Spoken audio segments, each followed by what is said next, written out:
রোজকার মতো আজকেরও আমি ঠাকুর ঘরে চলে এসেছি। দেখো আজকের আমাদের কাছে এই ফুলগুলো ফুটেছে। এতে আছে অপরাজিতা, টগর আর নয়নতারা। আর এখানেই জবা ফুলগুলো ফুটেছে।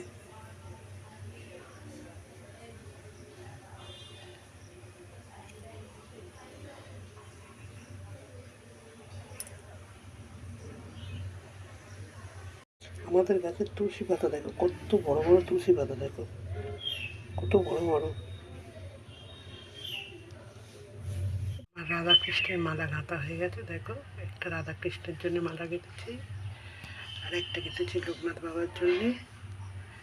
আর যেহেতু আজকের বুধবার, ওই জন্য একটা সিদ্ধিদাতা গণেশের জন্য একটা ছোট্ট দেখে মালা গেঁথেছি। আজকে সব মালা গেঁথেছি অপরাজিতা আর টগর ফুল দিয়ে। দেখো আমার ঠাকুর ঘর সাজানো হয়ে গেছে।